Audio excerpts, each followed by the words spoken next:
Selamat siang Ibu dan teman-teman semuanya. Ya, siap, luar biasa, semangat. Nah, pada kesempatan kali ini kami akan mempresentasikan hasil diskusi kami. Nah, sebelumnya perkenalkan, nama saya Wilbur Rafael. Kita ada kandidat saya. Saya Vita Angelika. Saya Naila Asmita.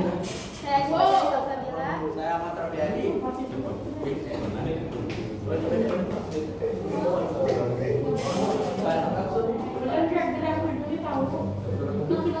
Baik, yang pertama itu, ini judulnya itu menyampaikan opini tentang perundungan. Dan yang pertama itu adalah perwatakan tokoh adalah sifat tokoh dalam cerita atau cara mengungkapkannya. Pertama itu adalah cara mengungkapkan secara langsung atau analitik, yaitu pengarang menyebutkan sifat tokoh secara jelas, contohnya ia baik hati. Terus yang kedua itu mengungkapkan secara tidak langsung atau dramatik. Nah, itu sifat tokoh terlihat dari perbuatan tokoh, ucapan, pikiran atau perasaan, penampilan, serta cara tokoh lain menilainya. Dan yang ketiga itu ada dari konflik atau alurnya. Kita bisa mengungkapkan perwatakan juga bisa dari sifat tokoh tampak dari cara dia menghadapi masalah.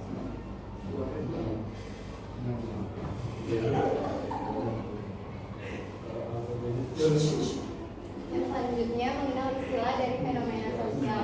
Istilah memiliki makna menggunakan kata-kata baru yang digunakan dalam topik sains atau sosial tertentu dalam tulisan.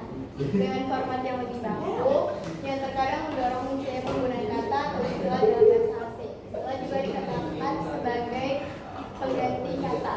Contoh kalimat istilah dalam fenomena sosial yaitu istilah bullying yang dipadankan dengan kata merundung yang memiliki makna menyakiti secara fisik atau psikis dalam bentuk verbal, sosial atau fisik. Jadi dapat menggunakan kata dirundung untuk menggantikan kata dibully. Dan yang kedua, contoh kalimat istilah dalam fenomena sosial yaitu kata cacat yang digantikan dengan kata difabel yang digunakan untuk menggambarkan penyandang disabilitas karena kata cacat dianggap kurang etis untuk diucapkan atau dituliskan.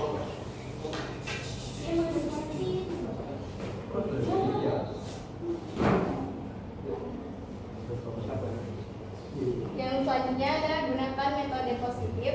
Menggunakan pendekatan positif membuat anak merasa dihargai dan termotivasi.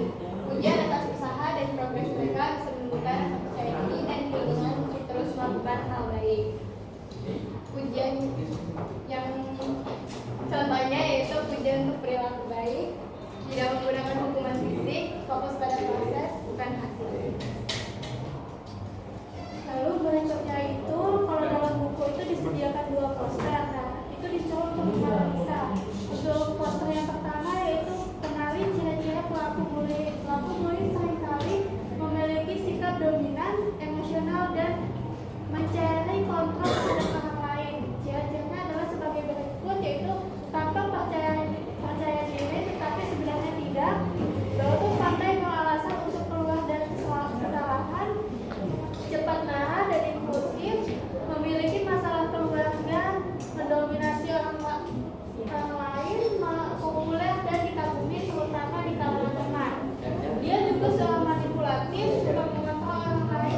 bagi banyak orang.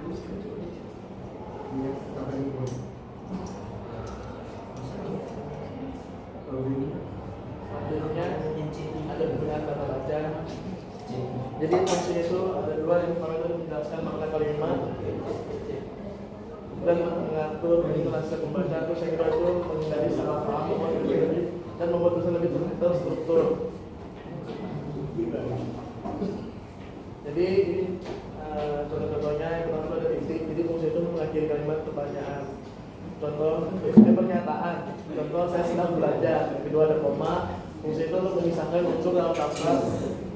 Dan setelah ada berhubung ada kalimat dan di belakang keterangan di awal kalimat. Terus contohnya lagi saya membeli buku, pensil dan penggaris. Yang ketiga ada titik dua. Jadi fungsi itu sebelum daftar atau penjelasan dan setelah salah pembuka dalam surat. Contoh kita memerlukan laptop, koma koneksi internet, koma dan bahan presentasi. Terus yang keempat itu ada di koma. Jadi fungsi itu memisahkan dua kalimat yang masih berhubungan erat dan memisahkan unsur daftar yang sudah memakai koma. Contohnya itu kami sudah berusaha keras, koma hasilnya sangat memuaskan. Terus yang kelima ada tanda tanya. Fungsi itu mengakhiri kalimat tanya. Contohnya itu bagaimana cara menggunakannya, tanda tanya. 6. Tanda seru. Fungsi itu untuk menunjukkan perintah, emosi kuat atau seruan. Jadi contoh itu cepat selesaikan ke situ, tanda seru. Yang ketujuh, tanda petik. Jadi fungsi itu untuk mengambil kutipan langsung atau mengambil istilah atau kata yang diberi penekanan. Contohnya ibu berkata belajar yang rajin. Yang kedelapan, tanda kurung. Fungsi itu menambahkan keterangan tambahan. Contoh, rapat akan dimulai pada Jumat dalam kurung 29 November 2025. Yang 9, tanda hubung. Fungsinya untuk menghubungkan kata yang disatukan, memenggal dan memenggal kata di bahasa akhir. Jadi terus contohnya itu ada bahasa tanda hubung bahasa Inggris. Terus selanjutnya ada yang ke-10 yang standar kita.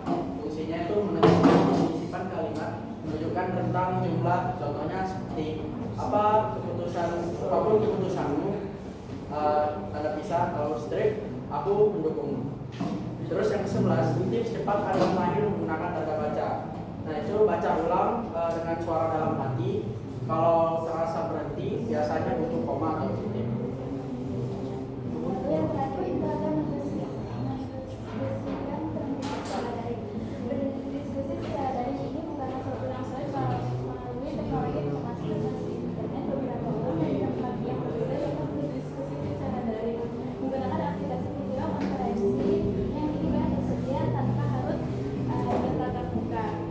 Untuk mendiskusikan dengan daring, kalian bisa mulai dengan mengumpulkan bukti seperti tangkapan layar dan melaporkan ke platform serta ke orang dewasa yang kalian percaya seperti orang tua, guru ataupun konselor. Terus ada pun adat pada saat diskusikan dengan daring, yaitu diskusi dengan tenang di ruang daring dengan menjaga kesopanan dan fokus pada topik, menggunakan fitur-fitur angkat tangan jika ada dan menghindari pemotongan pembicaraan. Kalian juga bisa mencari bantuan profesional melalui layanan seperti telepon pelayanan sosial anak yang terdapat pada nomor 1500771 jika membutuhkan dukungan yang lebih lanjut.